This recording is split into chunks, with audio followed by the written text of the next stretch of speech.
വികസിത ഭാരതം കെട്ടിപ്പടുക്കാൻ ഗാന്ധിപാത പിന്തുടരുമെന്ന് പ്രധാനമന്ത്രി നരേന്ദ്രമോദിയും വ്യക്തമാക്കുന്നു. RSSന്റെ 100ാം വാർഷികത്തിൽ സ്റ്റാമ്പും നാണയവും പുറത്തിറക്കിയത് ഭരണഘടനയെ അവഹേളിക്കുന്നതാണെന്ന് മുഖ്യമന്ത്രി പിണറായി വിജയൻ വിമർശിച്ചു. ആദിൽ പാലോടും PR സുനിലും ഋഷിപാലുമാണുള്ളത്. ആദ്യം ആദിൽ പാലോടിലേക്ക്. അതിൽ മോഹൻ ഭാഗവതിന്റെ പ്രസംഗം RSSന്റെ ഭാഗത്തു നിന്നും ഗാന്ധിയെ പുകഴ്ത്തിക്കൊണ്ടുള്ള പ്രസംഗം എന്നുള്ളതാണ് അതിലെ രാഷ്ട്രീയ കൗതുകം. എന്താണ് മോഹൻ ഭാഗവതിന്റെ വാക്കുകൾ?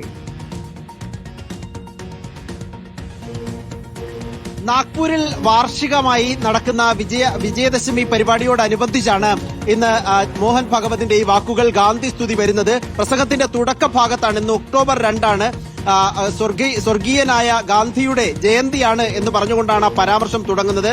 ഗാന്ധിജിയുടെ സംഭാവനകൾ, രാജ്യത്തിന് നൽകിയ സംഭാവനകൾ വളരെ വലുതാണ്. സ്വാതന്ത്ര്യ സമരത്തിൽ ഗാന്ധിജിയുടെ സംഭാവനകൾ അവിസ്മരണീയമാണ് എന്നുകൂടി മോഹൻ ഭാഗവത് പറഞ്ഞു വെക്കുന്നു. ഗാന്ധിജി അനീതിയിൽ നിന്നും രാജ്യത്തെ രക്ഷിച്ചു എന്നുകൂടി മോഹൻ ഭാഗവത് ചടങ്ങിൽ പറയുന്നു എന്നുള്ളതാണ്. സ്വാതന്ത്ര്യാനന്തരം, സ്വാതന്ത്ര്യം കിട്ടിയ ശേഷം രാജ്യം എങ്ങനെയാകണം, എന്തൊക്കെയാകണം തന്ത്രങ്ങൾ എന്നെ സംബന്ധിച്ചുള്ള ചിന്തകൾ നൽകുകയും ദർശനം നൽകുകയും ചെയ്ത രാജ്യത്തിന്റെ ദാർശനിക നേതാവാണ് ഗാന്ധി എന്നുകൂടി പറഞ്ഞു വെക്കുകയാണ്. സ്മൃതി പറഞ്ഞതുപോലെ തന്നെ ഈ സാഹചര്യത്തിൽ, വർത്തമാനകാല സാഹചര്യത്തിൽ അത് വളരെ പ്രധാനമാണ് ഈ പ്രസംഗവും പരാമർശവും എന്നുള്ളതാണ്. അതിൽ രാഷ്ട്രീയ കൗതുകവുമുണ്ട്. ഏതായാലും RSSന്റെ പരിപാടിയിൽ, നാഗ്പൂരിൽ നടന്ന വിജയദശമി പരിപാടിയിലാണ്, വാർഷിക പരിപാടിയിലാണ് RSS നേതാവ്, RSS മേധാവി മോഹൻ ഭാഗവത് ഗാന്ധിയെ സ്തുതിച്ചുകൊണ്ട്, ഗാന്ധിയെ പുകഴ്ത്തിക്കൊണ്ട് രംഗത്തെത്തിയിരിക്കുന്നത്. സ്മൃതി. PR സുനിലേക്ക്. സുനിൽ, ഇപ്പോൾ ഗാന്ധി എങ്ങനെ കൊല്ലപ്പെട്ടു, ഗാന്ധി ആര് വെടിവെച്ചു എന്ന ചോദ്യം അവിടെ നിൽക്കുമ്പോൾ ഇപ്പോൾ RSSന്റെ ഭാഗത്തു നിന്നും ഗാന്ധിയെ പുകഴ്ത്തിയുള്ള പ്രസംഗം വരുന്നു. നമുക്കറിയാം, സ്വാതന്ത്ര്യദിന പ്രസംഗത്തിൽ പ്രധാനമന്ത്രി പ്രസംഗിച്ചത് RSSന്റെ സംഭാവനകളെ കുറിച്ചാണ്. അപ്പോൾ 100ാം വാർഷികത്തിൽ RSSന് പൊതു സ്വീകാര്യത ലഭിക്കാനുള്ള നടപടികൾ ഘട്ടം ഘട്ടമായി നടത്തുന്നു. ഇപ്പോൾ നാണയം പുറത്തിറക്കുന്നു, സ്റ്റാമ്പ് പുറത്തിറക്കുന്നു. ഈ രൂപത്തിൽ ഒരു പൊതു സ്വീകാര്യത RSSന് നൽകാനുള്ള ശ്രമം. RSS സ്വാതന്ത്ര്യ സമര പോരാളികളെ അനുസ്മരിക്കുന്നു, പ്രത്യേകിച്ച് ഗാന്ധിയെ എടുത്തു പറയുന്നു. ഗാന്ധിയെ തള്ളിയും ഗാന്ധിയെ ഏറ്റെടുത്തും പല ഘട്ടങ്ങളിൽ RSSന് പ്രതികരണം മുമ്പ് വന്നിട്ടുമുള്ളതാണ്. ഈ പുതിയ തന്ത്രത്തെ എങ്ങനെ കാണണം സുനിൽ?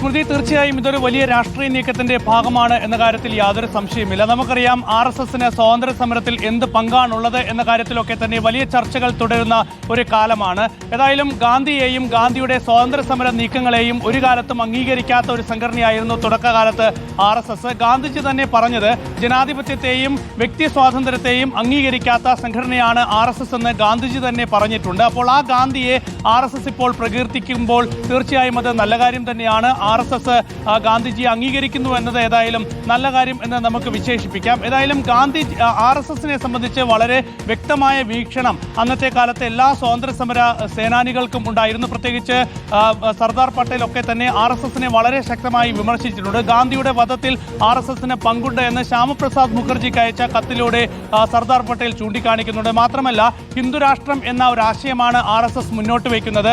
ഹിന്ദുരാഷ്ട്രം എന്നൊരു ആശയം രാജ്യത്ത് നടപ്പാക്കാനാകില്ല. ഹിന്ദുക്കളുടെ രാഷ്ട്രം മാത്രമല്ല ഇന്ത്യ എന്ന് സർദാർ പട്ടേൽ വളരെ വ്യക്തമായി പറഞ്ഞിട്ടുണ്ട്.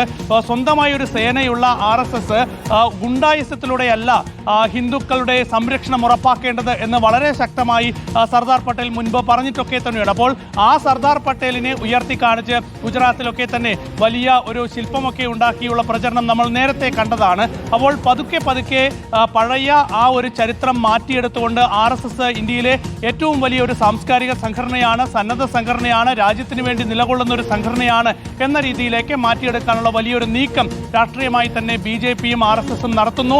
അതിന്റെ ഭാഗമായുള്ള മാറ്റങ്ങളാണ് ഇപ്പോഴൊക്കെ തന്നെ ഉണ്ടാകുന്നതെന്ന് നമുക്ക് വിലയിരുത്താം. ഏതായാലും പ്രധാനമന്ത്രി നരേന്ദ്രമോദി ഇന്നലെ RSSന്റെ ചിഹ്നം ഉൾപ്പെടുത്തിക്കൊണ്ടുള്ള നാണയമാണ് പുറത്തിറക്കിയത്. അതൊക്കെ തന്നെ പുതിയ കാര്യമാണ്, പുതിയ മാറ്റമാണ്. നമുക്കറിയാം, ഈ രാജ്യത്തിന് വേണ്ടി ഒരുപാട് സംഭാവനകൾ ചെയ്ത വ്യക്തിത്വങ്ങളുടെ മുഖങ്ങൾ നാണയങ്ങളിൽ പ്രത്യക്ഷപ്പെട്ടിട്ടുണ്ട്, ഗാന്ധിജിയുടെ, നെഹ്റുവിന്റെ ഒക്കെ തന്നെ. അപ്പോൾ അതിന് പകരം RSSന്റെ ചിഹ്നങ്ങൾ, RSSന്റെ മുദ്രാവാക്യമൊക്കെ ഉൾപ്പെടുത്തിയുള്ള നാണയങ്ങൾ വരികയാണ്, പുതിയ ശീലങ്ങളിലേക്ക് വരികയാണ്. ഏതായാലും ഈ സ്വാതന്ത്ര്യ സമര സേനാനികളിൽ നമുക്കറിയാം ഗാന്ധിയെയും സർദാർ പട്ടേലിനെയും ഒക്കെ അടർത്തി മാറ്റി അവരെ പ്രകീർത്തിക്കുന്നു. അതേസമയം നെഹ്റുവിനെ അതിൽ നിന്ന് അടർത്തി മാറ്റി ഒരു വലിയ രാഷ്ട്രീയ ചിഹ്നമാക്കി മാറ്റിക്കൊണ്ട് നെഹ്റുവിനെ അധിക്ഷേപിക്കുന്നു. അതാണ് ഇപ്പോഴത്തെ ഒരു രീതി എന്നത്. ഏതായാലും എത്രത്തോളം ഈ ഒരു രാഷ്ട്രീയ നീക്കം RSSനെ സംബന്ധിച്ചും BJPയെ സംബന്ധിച്ചും വിജയിക്കും എന്നത് കാത്തിരുന്ന് കാണും. തീർച്ചയായും റോഷിപാൽ പക്ഷേ മുഖ്യമന്ത്രി ഇപ്പോൾ ഈ നാണയം പുറത്തിറക്കിയത് RSSന്റെ നാണയം പുറത്തിറക്കിയത് ഭരണഘടനയോടുള്ള അനാദരവാണ് എന്ന പ്രസംഗമാണ് മുഖ്യമന്ത്രി നടത്തിയിരിക്കുന്നത്. എന്താണ് മുഖ്യമന്ത്രിയുടെ വിമർശനം റോഷിപാൽ? സ്മൃതി, നേരത്തെ UPA സർക്കാർ ഉണ്ടായിരുന്ന കാലഘട്ടത്തിൽ പോലും RSSനെതിരെ ശക്തമായ നിലപാടെടുത്തിരുന്നു.